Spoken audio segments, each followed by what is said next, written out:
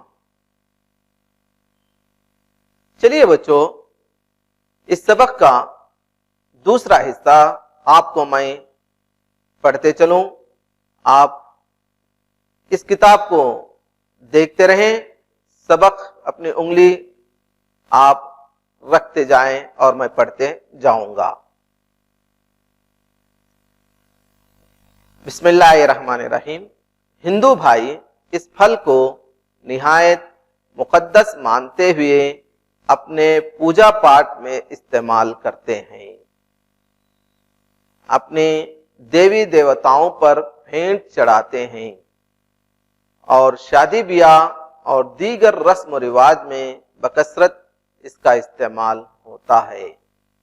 علاوہ اس کے اسے سالن بنانے میں ایک اہم مسالے کی طرح استعمال کیا جاتا ہے، جس سے سالن میں لذت پیدا ہوتی ہے۔ اس کی مٹھائیاں بھی بنائی جاتی ہیں۔ جب اسے دودھ اور شکر سمیت گھل کر پکایا جاتا ہے تو ایک خاص قسم کی لذت دار مٹھائی بنتی ہے۔ شمالی ہند میں اگرچہ کہ اس کے درخت نہیں پائے جاتے، مگر لوگ اسے کچا ہی استعمال کرتے ہیں اور خوب مزے لے لے کر کھاتے ہیں۔ کھجور کے درخت کی طرح ناریل کے درخت کا ایک ایک حصہ نہایت کارآمد ہوتا ہے۔ اس کی پتیوں کو بن کر ان کی جھونپڑیاں، چھپر اور صاحباں بنائے جاتے ہیں۔ ان پتیوں کے درمیان لمبی سی تیلیاں ہوتی ہیں، جن سے جھاڑو اور دیگر سامان آرائش و زیبائش تیار کیے جاتے ہیں۔ ناریل کے درختوں کے تنے چیرے جاتے ہیں اور ان سے ستونوں کا کام لیا جاتا ہے، اور کہیں کہیں اسے عمارتی ساز و سامان کی طرح استعمال کیا جاتا ہے۔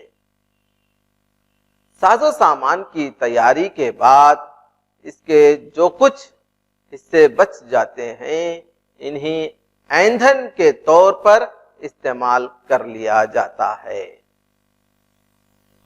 اچھا بچوں، اب ہم ناریل کے تعلق سے ہم نے معلومات حاصل کی ہیں، اور تھوڑا اب ہم اس کے الفاظ کے معنی معلوم کریں گے۔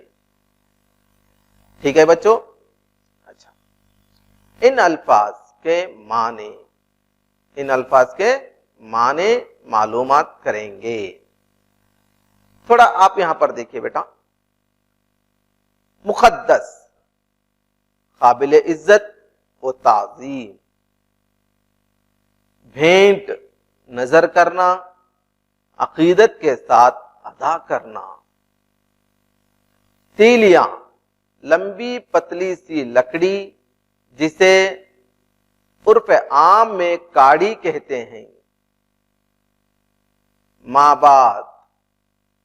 بعد ازاں، اس کے بعد، ماں بعد یعنی کہ اس کے بعد ہم کہتے ہیں ایک کے بعد ایک، ایندھن، جلانے کے لیے استعمال ہونے والی چیز۔ اچھا بچوں، آپ اس سبق کے الفاظ کے معنی سمجھ چکے ہیں۔ میں امید کرتا ہوں کہ آپ اس سبق کے اچھا پہچان لیے ہیں اور اس کو ذہن میں یاد رکھیے۔ اس سبق کو میں آپ کو دہرانا چاہتا ہوں اور آپ کو اچھی طرح سمجھانے کی کوشش کرتا ہوں، اور آپ بھی اس کو سمجھنے کی کوشش کیجیے۔ ہندو بھائی اس پھل میں کی مقدس طور پر مانا جاتا ہے، جب بھی یہ دیوی دیوتاؤں کے پاس جاتے ہیں تو وہاں یہ ناریل اور کمکم، اود بتی، پان وغیرہ لے جا کر کیا ہے اس دیوی دیوتاؤں کے پاس بھینٹ چڑھاتے ہیں تاکہ ان کی منت پوری ہو جائے۔ جس طرح مسلمانوں نے مسجد اللہ کے گھر کو جا کر وضو کرتے ہیں، اس کے بعد خدا کی یاد میں نماز پڑھتے ہیں، جس سے ہمارا مقصد پورا ہونے کی امید رکھتے ہیں۔ ٹھیک ہے نا بچوں؟ اسی طرح ہمارے ہندو بھائی بھی اس کو مقدس سمجھتے ہوئے اس پھل کو اور اس کے ساتھ دوسرے چیزوں کو لے جا کر کیا ہے پوجا پاٹ میں استعمال کرتے ہیں۔ آپ دیکھتے ہوں گے آپ کے آس پاس میں کہ ہندو بھائی آپ کے گھروں کے پاس، آپ کے محلے کے پاس رہتے ہیں، ان کو دیکھا ہوگا کہ وہ لوگ صبح صبح سویرے اٹھ کر کیا ہے نہا دھو کر صاف ستھرے ہو کر کیا ہے ایک کنڈلی لے کر کیا ہے ایک پھٹی لے کر کیا ہے اپنے ساتھ یعنی کہ قدرت یعنی کہ خدا کے پاس جانے کے لیے کیا ہے وہ چند چیزیں حاصل کرتے ہیں۔ اس میں کیا ہوتے ہیں بھائی؟ یعنی کہ ایک ناریل ہوتا ہے، اس کے بعد پھول ہوتے ہیں، اس کے بعد اود بتی، اور اس کے بعد کچھ چیزیں ان کے ضرورت کی چیزیں لے جا کر کیا ہے وہاں دیوی دیوتاؤں کے پاس، مندروں کے پاس جا کر کیا ہے اپنا کام پورا کر لیتے ہیں۔ اسی طرح ناریل اور کئی چیزوں میں استعمال ہوتا ہے، جیسے کہ شادی بیاہ میں دیکھے ہوں گے، رسم و رواج میں دیکھے ہوں گے کہ شادی بیاہوں میں ہم کیا کرتے ہیں، دولہا جب دلہن کے گھر کو آ رہا ہے تو اس وقت کیا کرتے ہیں ہمیں ناریل مارتے ہیں۔ اور اسی طرح سے کیا ہے کئی جگہ پر اس کا استعمال ہوتا ہے۔ کہاں پر وہی پکوانوں میں، اچھے پکوانوں میں اس کا استعمال ہوتا ہے، بکثرت پایا جاتا ہے۔ اس کے علاوہ سالن بنائے جاتے ہیں اچھے مسالے دار، اور اسی طرح سے کیا ہے اس کی مٹھائیاں بنائی جاتی ہیں، ہوتا نہیں بھی۔ اور اسی طرح دودھ میں شکر سمیت کر کیا ہے گھلا کر پکایا جاتا ہے، اور اس میں سے ایک خاص قسم کی لذت دار مٹھائی بنتی ہے نا بچوں؟ ہاں، جس سے کیا ہے اچھے برفیاں تیار کرتے ہیں، شکر کی برفی، کھوپرے کی برفی، اسی طرح سے اور مٹھائیاں بنتے ہیں نا بھی۔ ہاں، آپ نے دیکھا ہوگا کہ دکانوں کے پاس آپ جا کر دیکھیں کہ کھوپرے کی برفی دو بھائی تو دیتے نہیں بھی۔ تو اس طرح سے اور کئی جگہ پر اس کا استعمال ہوتا ہے۔ اچھا بچوں، اسی طرح سے کیا ہے ہم نے آپ کو اور کئی چیزوں پہ کیا ہے اس کا استعمال ہوا ہے۔ یہاں پر دیکھیے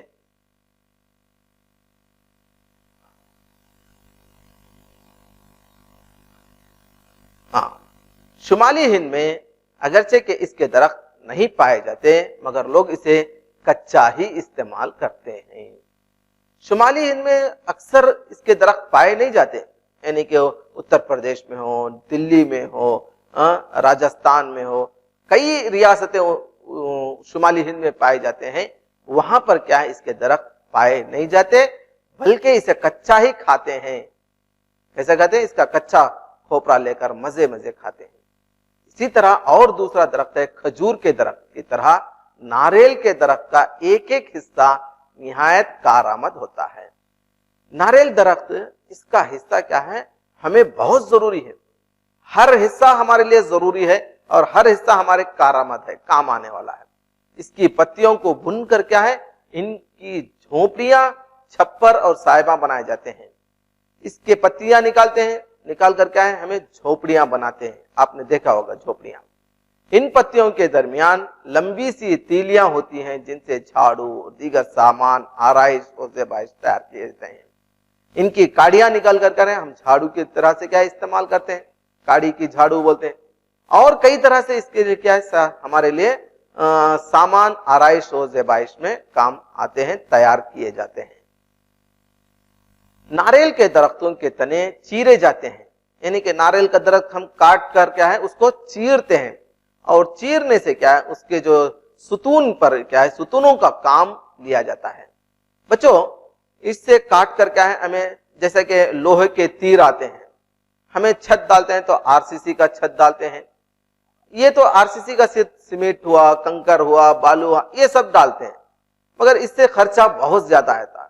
مگر خرچہ کم ہونا ہے تو ہمیں کیا ہے ناریل کے درخت کو کاٹ کر کیا ہے اس سے کیا ہے ہمیں ستونوں کے ذریعے سے یعنی کہ کاٹ کر کیا ہے اس ستونوں کا کام لیا جاتا ہے, جس سے کیا ہے ہمارا خرچ بہت کم ہوتا ہے.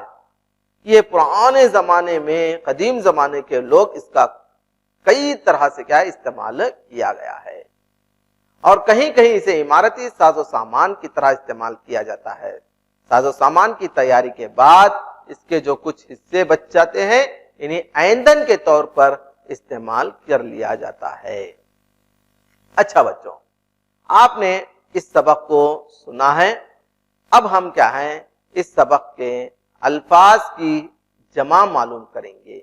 ان الفاظ کی جمع معلوم کرنا ہے. دیکھیے بچوں ان الفاظ کو غور سے دیکھیے آپ.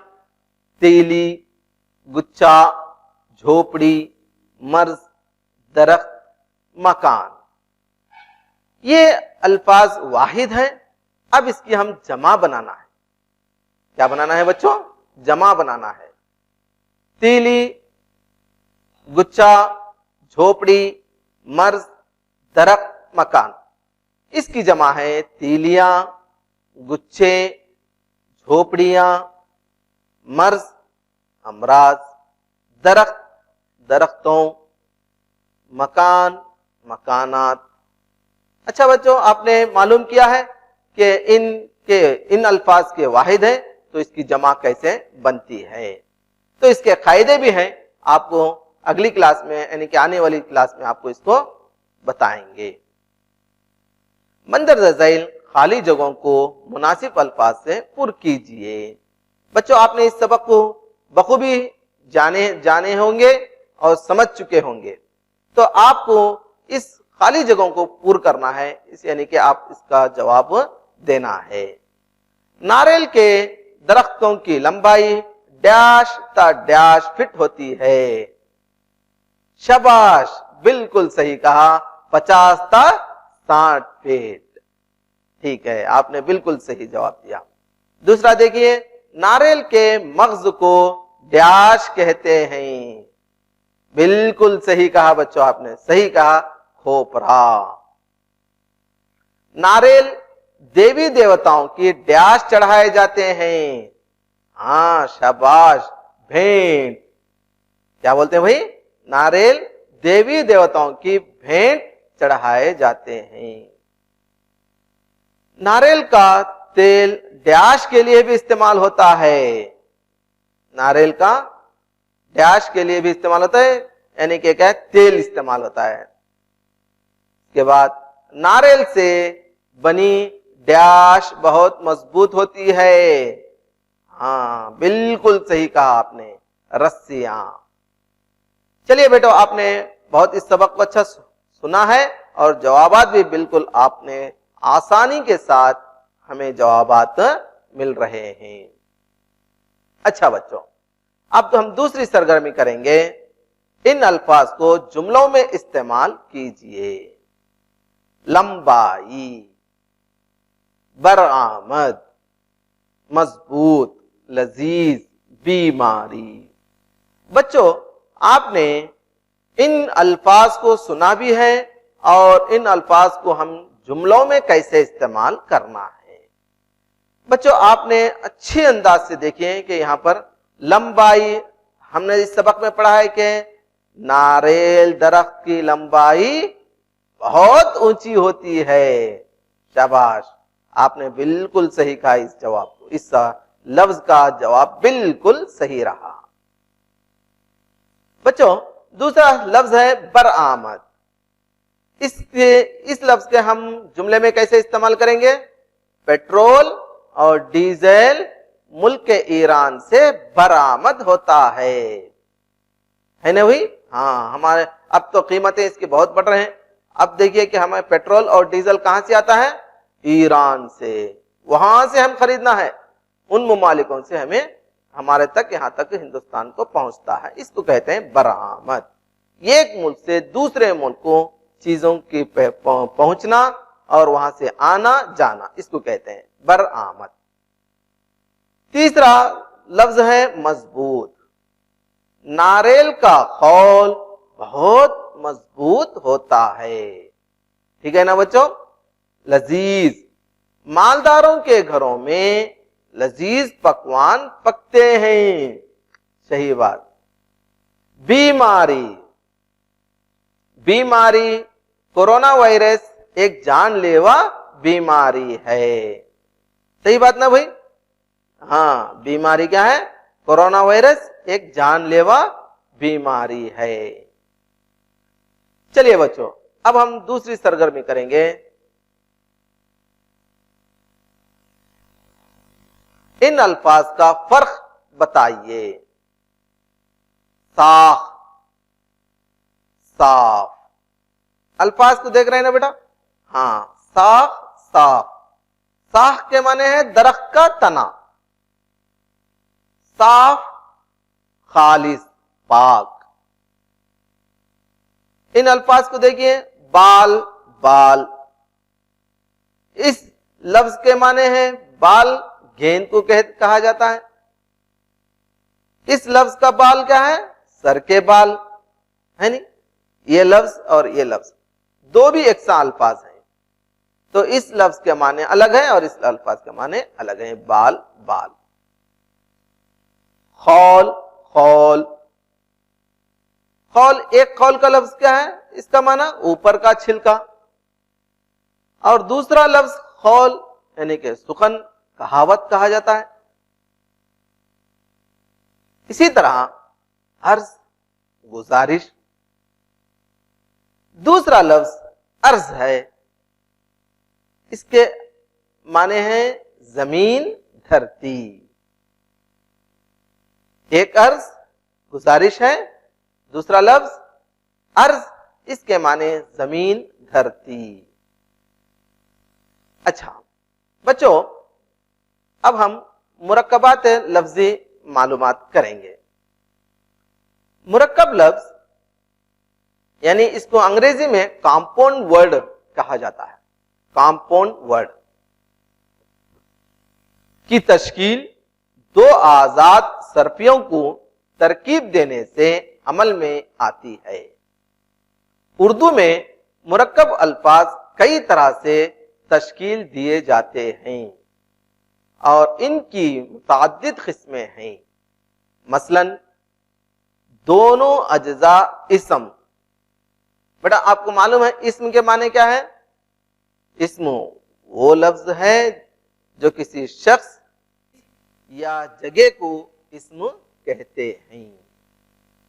دونوں اجزاء اسم شان و شوکت، علم و فن، شب و روز، صبح و شام، خواب و خیال، ان دو لفظوں میں بھی اسم ہے۔ اس لیے کیا ہے؟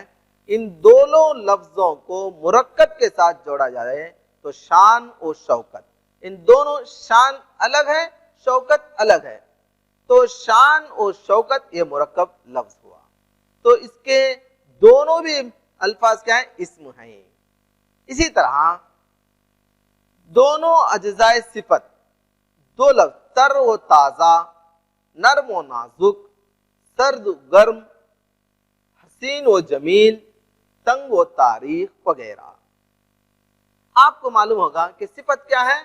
جس کی خوبی بیان کیا جائے، اچھا ہو یا برا ہو، کہ اچھائی یا برائی بیان کیے جائیں تو اس کی صفت ہو جاتی ہے، اس کا معنی ہے۔ تو ان دونوں مرکب لفظوں میں دونوں بھی کیا ہے؟ صفت ہے۔ تر و تازہ، نرم و نازک، سرد و گرم۔ سرد صفت ہے، گرم بھی صفت ہے، تر بھی صفت ہے، تازہ بھی صفت ہے، نرم صفت ہے، نازک بھی صفت ہے، حسین بہت خوبصورت، وہ جمیل، حسین و جمیل دونوں بھی صفت ہے، تنگ و تاریخ۔ تو ان سے ہمیں معلوم ہو رہا ہے کہ مرکب لفظ کی نشاندہی۔ تو اسی طرح سے دونوں اجزا فعل کے معنی کیا ہے بیٹا؟ کسی کام کے ہونے کو، کرنے کو کہا جاتا ہے. آمد و رفع، خرد و نوش، دید و شنید، نشست و برخاست، خرید و فروخت وغیرہ. چلیے بچوں، آپ نے ان مرکبات لفظی کو آپ نے پہچانا ہوگا. مرکب لفظ کیا ہے بھائی؟ یعنی کہ دو لفظوں کے ساتھ جڑنا جس کے درمیان واو استعمال ہوتا ہے. آپ دیکھتے ہیں گے ہر دونوں لفظوں کے درمیان میں کیا ہے؟ واو. شان و شوکت، علم و فن، شب و روز، صبح و شام، خواب و خیال. ٹھیک ہے بچوں؟ اسی طرح سے تر و تازہ، نرم و نازک، سرد و گرم، حسین و جمیل، تنگ و تاریک وغیرہ. آمد و رفع، خرد و نوش، دید و شنید، نشست و برخاست، خرید و فروخت وغیرہ. آپ نے ان مرکب لفظ کو بخوبی جانے ہوں گے، اور ان کے درمیان میں کیا علامت ہے بھائی؟ واو کی علامت.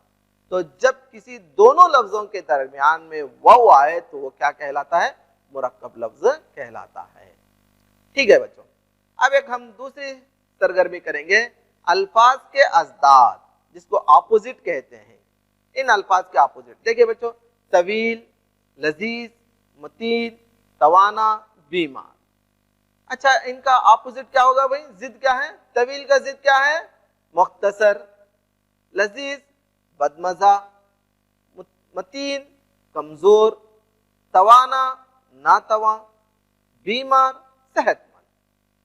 آپ نے جانا ہوگا نا بچوں؟ ہاں، آپ نے بالکل اس کے جوابات آسانی سے دیے ہیں. چلیے بچوں، اب ہم قواعد سے چند معلومات حاصل کریں گے. قواعد کس کو کہتے ہیں بھائی؟